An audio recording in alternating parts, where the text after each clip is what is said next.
ಒಂದೇ ಒಂದು ಕಪ್ಪು ಚಿಕ್ಕೆ ಇಲ್ದಿರಂತ ರಾಜಕಾರಣ ಮಾಡ್ತಾ ಇರೋರು ಅಂದ್ರೆ ಪ್ರಿಯಾ ಕೃಷ್ಣ ಮತ್ತು ಕೃಷ್ಣಪ್ಪ ಅವರು. ಅವ್ರಂತ ಇಮೇಜ್ ಇರೋಂತವ್ರಿಗೆ ಕೊಡ್ದಿದ್ರೆ ಇನ್ಯಾರು ಕೊಡ್ತೀರಾ? ಈ ಪಕ್ಷದಲ್ಲಿ ಹೆಂಗಾಗಿದೆ ಅಂದ್ರೆ ನಿಷ್ಠಾವಂತರಾಗಿದ್ರೆ ಬೆಲೆ ಇಲ್ಲ, ಬಕೆಟ್ ಹಿಡಿಬೇಕು, ಇಲ್ಲ ಕುಮಾರಸ್ವಾಮಿಗೆ ಜೆಡಿಎಸ್ ಬೈಬೇಕು ಅಂತವ್ರು ಮಾತ್ರ ಮಂತ್ರಿ ಪದವಿ ಸಿಗ್ತದೆ. ಅಂತ ಒಂದು ಮಹಾನ್ ವ್ಯಕ್ತಿಗಳಿಗೆ ಮಾಡಿದಂತ ಮೋಸಕ್ಕೆ ರಾಜೀನಾಮೆ ಕೊಡ್ತಕ್ಕಂತ ನಿರ್ಧಾರವನ್ನ ನಾವೆಲ್ಲರೂ ಈಗ ಪದಾಧಿಕಾರಿಗಳು ಮಾಡಿದೀವಿ. ನೆಕ್ಸ್ಟ್ ನಮ್ಮ ಶಾಸಕರುಗಳು ಮಾಡ್ತಾರೆ. ಡಿ ಕೆ ಶಿವಕುಮಾರ್ ಅವರೇ, ನೀವ್ ಹೆಂಗ್ ಕೂಲಿ ಕೇಳ್ತಾ ಇದೀರಾ, ನಾವು ಅದೇ ತರ ಕೂಲಿ ಕೇಳ್ತಾ ಇದೀವಿ. ಎಲೆಕ್ಷನ್ ಅಲ್ಲಿ ಮನೆಗೆ ಹತ್ತಿ ಓಟ್ ಕೇಳಿ ನಾವು ಹಾಕ್ಸಿರೋ ಭಿಕ್ಷೆ ನೀವು ಇವತ್ತು ಮುಖ್ಯಮಂತ್ರಿ ಆಗಿರೋದು. ನಮ್ಮ ನಾಯಕರಿಗೆ ಮಂತ್ರಿ ಪದವಿ ಕೊಡಿ. ಡಿ ಕೆ ಶಿವಕುಮಾರ್ ಒಂದು ಮಾತನ್ನ ಹೇಳ್ತಾರೆ, ದಾನ ಧರ್ಮ ಮಾಡೋ ಕೈ ಅಧಿಕಾರದಲ್ಲಿ ಇರ್ಬೇಕು ಚಂದ ಅಂತ ಹೇಳ್ತಾರೆ. ಅಂತ ದಾನ ಧರ್ಮ ಮಾಡದಂತ ಕೃಷ್ಣಪ್ಪ ಅವ್ರಿಗೆ ಅನ್ಯಾಯ ಮಾಡಿದ್ದಾರೆ. ಪ್ರಿಯಾಕ್ಷ ಅವರು ಕಾಂಗ್ರೆಸ್ ನಿಷ್ಠಾವಂತ ಕಾರ್ಯಕರ್ತರು. ಈ ಪಕ್ಷದಲ್ಲಿ ಹೆಂಗಾಗಿದೆ ಅಂದ್ರೆ ನಿಷ್ಠಾವಂತರಾಗಿದ್ರೆ ಬೆಲೆ ಇಲ್ಲ, ಬಕೆಟ್ ಹಿಡಿಬೇಕು, ಇಲ್ಲ ಕುಮಾರಸ್ವಾಮಿಗೆ ಜೆಡಿಎಸ್ ಬೈಬೇಕು ಅಂತವ್ರು ಮಾತ್ರ ಮಂತ್ರಿ ಪದವಿ ಸಿಗ್ತದೆ ಅಂತ ಗೊತ್ತಿಲ್ಲ ನಮ್ಗೆ. ಪಕ್ಷಕ್ಕೋಸ್ಕರ ಅವ್ರು ಏನೇನ್ ಮಾಡಿದ್ದಾರೆ ಅಂದ್ರೆ ಅವ್ರ ಸ್ವಂತ ದುಡ್ಡು ತಂದು ಹಾಕಿದ್ದಾರೆ. ಒಬ್ಬರ ಹತ್ರ ₹1 ಲಂಚ ಆಗಲಿ, ಕಾಂಟ್ರಾಕ್ಟ್ ಒಬ್ರು ತೊಂದರೆ ಆಗಲಿ, ಜನಗಳಿಗೊಬ್ರು ತೊಂದರೆ ಆಗ್ಲಿ, ಆಮೇಲೆ ಯಾವ್ದು ಅಧಿಕಾರಿಗಳಲ್ಲಿ ಒಂದು ತೊಂದರೆ ಕೊಟ್ಟು ಯಾವ್ದು ಕೆಟ್ಟವ್ರು ಅನ್ಸ್ಕೊಂಡಿಲ್ಲ. ಪ್ರತಿಯೊಬ್ಬ ಯಾವ್ದಾದ್ರು ಮನೆಗೆ ಹೋಗಿ ಕೇಳಿ, ಪ್ರಿಯಾಕ್ಷ ಅವರ ಬಿಡಪ್ಪ ಒಳ್ಳೆ ವ್ಯಕ್ತಿ, ಕೃಷ್ಣಪ್ಪ ಅವರ ಒಳ್ಳೆ ವ್ಯಕ್ತಿ ಅಂತಾರೆ. ನಮ್ಗೊಬ್ರು ತೊಂದರೆ ಕೊಟ್ಟಿದೆ ಅಂತ ಹೇಳ್ತಿಲ್ಲ ಅಂತ. ಇವತ್ತು ಎಷ್ಟೋ ಜನ ಇಡೀ 28 ಕ್ಷೇತ್ರದಲ್ಲಿ, ಬೆಂಗಳೂರಲ್ಲಿ ಏನು 28 ಕ್ಷೇತ್ರ ಇದೆ, ಪ್ರತಿಯೊಂದು ಕ್ಷೇತ್ರದಲ್ಲಿ ಇವ್ರದ್ದು ಅಂತ 10 ರಿಂದ 15 ಸಾವಿರ ಓಟ್ ಇದೆ. ಈ ಸರಿ ಇವ್ರಿಗೇನಾದ್ರು ನೀವು ತೊಂದರೆ ಕೊಟ್ರೆ, ಇವ್ರಿಗೇನಾದ್ರು ಕೈ ಹಿಡಿಲಿಲ್ಲ ಅಂದ್ರೆ ಮುಂದಿನ ಎಲೆಕ್ಷನ್ ಅಲ್ಲಿ ಇಡೀ 28 ಕ್ಷೇತ್ರದಲ್ಲೂ ಕಾಂಗ್ರೆಸ್ ಪಕ್ಷಕ್ಕೆ ತೊಂದರೆ ಆಗುತ್ತೆ. ದಯವಿಟ್ಟು ಡಿ ಕೆ ಶಿವಕುಮಾರ್ ಅವರೇ, ನೀವ್ ಹೆಂಗ್ ಕೂಲಿ ಕೇಳ್ತಾ ಇದೀರಾ, ನಾವು ಅದೇ ತರ ಕೂಲಿ ಕೇಳ್ತಾ ಇದೀವಿ. ಎಲೆಕ್ಷನ್ ಅಲ್ಲಿ ಮನೆಗೆ ಹತ್ತಿ ಓಟ್ ಕೇಳಿ ನಾವು ಹಾಕ್ಸಿರೋ ಭಿಕ್ಷೆ ನೀವು ಇವತ್ತು ಮುಖ್ಯಮಂತ್ರಿ ಆಗಿರೋದು. ಅದೇ ತರ ನಾವು ಕೂಲಿ ಕೇಳ್ತಾ ಇದೀವಿ. ಇವತ್ತು ನಮ್ಮ ನಾಯಕರಿಗೆ ಮಂತ್ರಿ ಪದವಿ ಕೊಡಿ, ಆಯ್ತಾ? ನೀವ್ ಹೆಂಗೆ ನಿಮ್ ಕೂಲಿ ಕೇಳಿ ನಾವು ಸ್ವಾಮಿ, ನಾವು ಮನೆ ಎತ್ತಿ ಓಟ್ ಕೇಳಿ ಜನಗಳು, ನಾವು ಬೂತ್ ಕರ್ಕೊಂಡು ಓಟ್ ಹಾಕ್ಸೋದು ನಾವು ಜನಗಳು. ನೀವಲ್ಲ, ನೀವು ಕಾರಲ್ಲಿ ಓಡಾಡ್ತಿರ್ತೀರಾ. ನಾವು ಕೊಟ್ಟಿರೋ ಅಧಿಕಾರ ಇವತ್ತು ನಿಮಗೆ ಭಿಕ್ಷೆ ಅದು, ಆಯ್ತಾ? ನಾವು ನಮ್ಮ ನಾಯಕರು ಕೂಲಿ ಕೇಳ್ತಾ ಇದೀವಿ, ಆ ಕೂಲಿ ಕೊಡಿ ನಮ್ಗೆ. ನಿಮ್ಗೆ ಏನಾದ್ರು ನಿಯತ್ತು ಪಕ್ಷ ನಿಷ್ಠೆ ಇದ್ದಿದ್ರೆ ಫಸ್ಟ್ ಪ್ರಾಮಾಣಿಕ ಪಕ್ಷದಲ್ಲಿ ಇರೋರಿಗೆ ಕೂಲಿ ಕೊಡಿ, ಮುಖ್ಯಮಂತ್ರಿ ಮಾಡಿ. ಎಲ್ಲ ಆಚೆಯಿಂದ ಬಂದಿರೋರಿಗೆ ಮಂತ್ರಿ ಮಾಡಿ. ನಿಮ್ಮ ಬಕೆಟ್ ಹಿಡಿದವ್ರು ಕೊಡ್ತೀರಾ ಮಂತ್ರಿಗಳನ್ನ. ಕಾಂಗ್ರೆಸ್ ಜೆಡಿಎಸ್ ಅವ್ರನ್ನ ಬೈದ್ರೆ ಸಾಕು, ಅವ್ರಿಗೆ ಮುಖ್ಯಮಂತ್ರಿ ಹೋಗ ನೀನು ಮುಖ್ಯಮಂತ್ರಿ ಅಂತೀರಾ. ಪಕ್ಷದಲ್ಲಿರೋರು ಕೊಡ್ರಿ, ಒಳ್ಳೆಯವ್ರು ಕೊಡ್ರಿ ಫಸ್ಟು. ಏನು ಈ ಗೋವಿಂದನಗರ ಮತ್ತು ವಿಜಯನಗರ ಕ್ಷೇತ್ರದ ಲಕ್ಷಾಂತರ ಕಾರ್ಯಕರ್ತರಿಗೆ ನಿನ್ನೆ ನಡೆದಂಥ ಸಚಿವ ಸಂಪುಟದ ವಿಸ್ತರಣೆಯಲ್ಲಿ ಮಹಾ ಮೋಸ ಆಗಿದೆ. ಏನು ನಿಷ್ಠಾವಂತ ಕಾರ್ಯಕರ್ತರಿದ್ದಾರೆ. ಈ ರಾಜಕಾರಣದಲ್ಲಿ ಒಂದೇ ಒಂದು ಕಪ್ಪು ಚಿಕ್ಕೆ ಇಲ್ದಿರೋಂಥ ರಾಜಕಾರಣ ಮಾಡ್ತಾ ಇರೋರು ಅಂದರೆ ಪ್ರಿಯಾ ಕೃಷ್ಣ ಮತ್ತು ಕೃಷ್ಣಪ್ಪ ಅವರು. ಅವ್ರಂಥ ಇಮೇಜ್ ಇರೋಂಥವ್ರಿಗೆ ಕೊಡ್ದಿದ್ರೆ ಇನ್ಯಾರು ಕೊಡ್ತೀರಾ? ಏನು ನಿಮಗೆ ಬಕೆಟ್ಗಳು ಇಟ್ಕೊಂಡವರು ನಿಮ್ಮ ಹಿಂದೆಗಡೆ ಸುತ್ತಾಡೋರಿಗೆ ಮಂತ್ರಿ ಪದವಿ ಕೊಡ್ತೀರಾ? ಅಲ್ಲ, ಏನು ತನ್ನ ಮನೆಯಿಂದ ದುಡ್ಡು ತಗೊಬಂದು ಹಾಕಿ ರಾಜಕಾರಣ ಮಾಡ್ತಾ ಇದ್ದಾರೆ. ಬಡವರಿಗೆ ಹೆಲ್ಪ್ ಮಾಡ್ತಾ ಇದ್ದಾರೆ, ವಿದ್ಯಾರ್ಥಿಗಳಿಗೆ ಹೆಲ್ಪ್ ಮಾಡ್ತಾ ಇದ್ದಾರೆ, ಬಡ ರೋಗಿಗಳಿಗೆ ಹೆಲ್ಪ್ ಮಾಡ್ತಾ ಇದ್ದಾರೆ, ದೇವಸ್ಥಾನಗಳಿಗೆ ಹೆಲ್ಪ್ ಮಾಡಿದ್ದಾರೆ, ಸ್ವಂತ ದುಡ್ಡಿಂದ ಮಾಡ್ತಾ ಇದ್ದಾರೆ. ಒಂದೇ ಒಂದು ಕರಪ್ಷನ್ ಇಲ್ಲ ನಮ್ಮ ಗೋವಿಂದನಗರ ಮತ್ತು ವಿಜಯನಗರ ಕ್ಷೇತ್ರದಲ್ಲಿ. ಅಂಥವ್ರಿಗೆ ನೀವು ಕೊಡಬೇಕಾಗಿತ್ತು. ಏನು ಡಿ ಕೆ ಶಿವಕುಮಾರ್ ಅವರು ಪದೇ ಒಂದು ಮಾತನ್ನು ಹೇಳ್ತಾರೆ, ತೆನೆ ಹೊತ್ತ ರೈತ ಮಹಿಳೆ ಹೊಲದಲ್ಲಿದ್ದರೆ ಚಂದ, ಇದು ತಾವರೆ ಹೂವು ಕೆಸರಲ್ಲಿದ್ದರೆ ಚಂದ, ದಾನ ಧರ್ಮ ಮಾಡೋ ಕೈ ಅಧಿಕಾರದಲ್ಲಿ ಇರಬೇಕು ಚಂದ ಅಂತ ಹೇಳ್ತಾರೆ. ಅಂಥ ದಾನ ಧರ್ಮ ಮಾಡಿದಂಥ ಕೃಷ್ಣಪ್ಪ ಅವ್ರಿಗೆ ಇವತ್ತು ಸಚಿವ ಸಂಪುಟದಲ್ಲಿ ಅನ್ಯಾಯ ಮಾಡಿದ್ದಾರೆ. ಈ ಅನ್ಯಾಯದ ವಿರುದ್ಧ ಲಕ್ಷಾಂತರ ಕಾರ್ಯಕರ್ತರಿಗೆ ಮೋಸ ಮಾಡಿದ್ದಾರೆ. ಏನು ಲಕ್ಷಾಂತರ ಕಾರ್ಯಕರ್ತರು, ನಿಷ್ಠಾವಂತ ಕಾರ್ಯಕರ್ತರು ಕಟ್ಟಿದಂಥ ಪಕ್ಷ ಇದು. ನಾವೆಲ್ಲ ಸೇರಿ ತಂದಂಥ ಅಧಿಕಾರಕ್ಕೆ ತಂದಂಥ ಪಕ್ಷ ಇದು. ಇವ್ರಿಗೆ ಬೇಕಾದವ್ರಿಗೆ, ಇವ್ರಿಗೆ ಯಾರಿಗೆ ಬಕೆಟ್ ಹಿಡಿತಾರೆ, ಇವ್ರಿಗೆ ಯಾರಿಗೆ ಬೆನ್ನಿಂದಗಡೆ ಓಡಾಡ್ತಾರೆ, ಅಂಥವ್ರಿಗೆ ಈ ಸಚಿವ ಸಂಪುಟದಲ್ಲಿ ಅವಕಾಶ ಮಾಡಿಕೊಟ್ಟಿದ್ದಾರೆ. ಪ್ರಿಯಾ ಕೃಷ್ಣ ಮತ್ತು ಕೃಷ್ಣಪ್ಪ ಅವರು ಮುಗ್ಧ ಜೀವಿಗಳು. ಅವರಿಗೆ ಮಾಡಿದಂಥ ಮೋಸ, ಇಡೀ ಕರ್ನಾಟಕಕ್ಕೆ ಮಾಡಿದಂಥ ಮೋಸ. ಯೂತ್ ಐಕಾನ್ ಅಂತ ಏನು ಇದ್ರೆ ಪ್ರಿಯಾ ಕೃಷ್ಣ ಅವರಿಗೆ ಮೋಸ ಮಾಡಿದ್ದಾರೆ.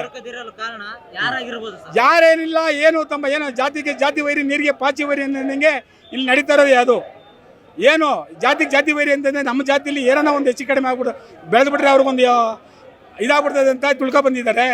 ಏನು 15 ವರ್ಷ, ಒಂದು 8 ವರ್ಷದಿಂದ ಸಿದ್ದರಾಮಯ್ಯನವರು ಸಂಪುಟದಲ್ಲೂ ಅಷ್ಟೇ ಇವರಿಗೆ ಸಚಿವ ಸಂಪುಟ ಕೊಟ್ಟಿಲ್ಲ. ಭಾಳ ನೋವಾಗ್ತಾ ಇದೆ. ಎಷ್ಟಂತ ತಡ್ಕೊಳಕತ್ತದೆ ಹೇಳಿ? ಅಂಥ ಒಂದು ಮಹಾನ್ ವ್ಯಕ್ತಿಗಳಿಗೆ ಮಾಡಿದಂಥ ಮೋಸಕ್ಕೆ ನನಗೆ ಧಿಕ್ಕಾರವಿರಲಿ.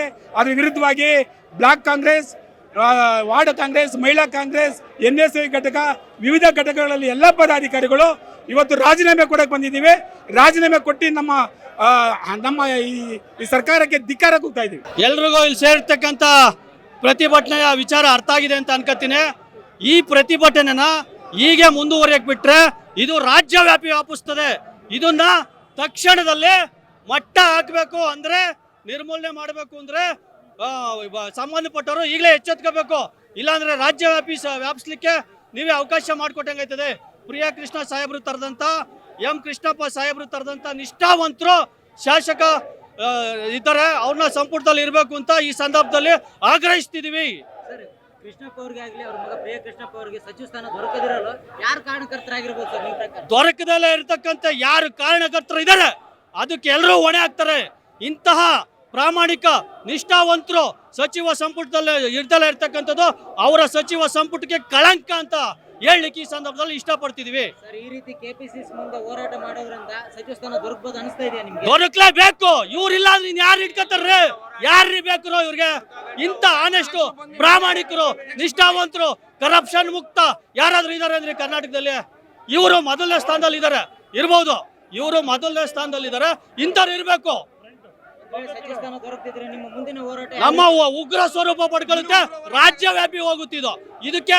ಇದು ನಮ್ಮ ಶಾಸಕರು ಆಲ್ರೆಡಿ ಸಮ್ಮತಿಸಿದ್ದಾರೆ. ರಾಜೀನಾಮೆ ಕೊಡ್ತಕ್ಕಂಥ ನಿರ್ಧಾರವನ್ನ ನಾವೆಲ್ಲರೂ ಈಗ ಪದಾಧಿಕಾರಿಗಳು ಮಾಡಿದೀವಿ. ನೆಕ್ಸ್ಟ್ ನಮ್ಮ ಶಾಸಕರುಗಳು ಮಾಡ್ತಾರೆ. ಕೃಷ್ಣಪ್ಪನವರಿಗೆ ಸಚಿವ ಸ್ಥಾನ ನೀಡಬೇಕಂತ ನಮ್ಮ ಕೋರುತ್ತೇವೆ. ಯಾಕಂದ್ರೆ ಇದೇ ಚೀಫ್ ಮಿನಿಸ್ಟರ್ ಹೇಳ್ತಾರೆ ಪಕ್ಷದಿಂದ ನಿಷ್ಠೆ ಇರಬೇಕು, ಪಕ್ಷಕ್ಕೆ ತಾಯಿ ತರ ನೋಡ್ಬೇಕು ಅಂತ. ನಮ್ಮ ನಾಯಕರು ಪಕ್ಷಕ್ಕೆ ತಾಯಿ ತರಾನೇ ನೋಡ್ತಿರೋದು, ನಿಷ್ಠೆ ಅಂತ ಕೆಲಸ ಮಾಡೋರೆ. ಅವ್ರು ಯಾವತ್ತೂ ಸಹ ಪಕ್ಷ ಕಾರ್ಯವನ್ನು ನಿಭಾಯಿಸಿದ್ದಾರೆ. ಭಾರತ್ ಜೋಡೋ ಯಾತ್ರೆ ಇರ್ಬೋದು, ಇದೇ ಚೀಫ್ ಮಿನಿಸ್ಟರ್ ಮಾಡಿದಂಥ ಮೇಕೆದಾಟು ಯಾತ್ರೆ ಇರ್ಬೋದು, ಮೊನ್ನೆ ದಾವಣಗೆರೆ ಬೈ ಎಲೆಕ್ಷನ್ ಅಲ್ಲಿ ಹೋಗಿ ಗೆದ್ಕೊಂಡ್ ಬಂದವ್ರೆ. ಸೊ ಅದೇ ರೀತಿ ನಮ್ಮ ನಾಯಕರಿಗೆ ಮೋಸ ಆಗಿದೆ. ನಮ್ಮ ಇಡೀ ಕ್ಷೇತ್ರಕ್ಕೆ ಅವರೇ ಮುಖ್ಯಮಂತ್ರಿ. ಯಾಕಂದ್ರೆ ಬಡವರ ಪರವಾಗಿ ಕಾರ್ಯ ಮಾಡ್ತಾರೆ. ನಮ್ಮ ಕ್ಷೇತ್ರಕ್ಕೆ ಗೃಹ ಸಚಿವರು, ಆರೋಗ್ಯ ಸಚಿವರು, ಸಮಾಜ ಕಲ್ಯಾಣ ಸಚಿವರು ಎಲ್ಲ ಅವರೇ, ಫಾರೆಸ್ಟ್ ಮಿನಿಸ್ಟರ್ ಅವರೇ. ಬಂದು ನೋಡಿ ನಮ್ಮ ಕ್ಷೇತ್ರ ಯಾವ ರೀತಿ ಅಭಿವೃದ್ಧಿ ಆಗಿದೆ. ನಮ್ಮ ಕ್ಷೇತ್ರದ ಜನರ ಕೂಗು ಏನಂದ್ರೆ ನಮ್ಮ ನಾಯಕರಿಗೆ ಸಚಿವ ಸ್ಥಾನ ನೀಡಬೇಕಂತ.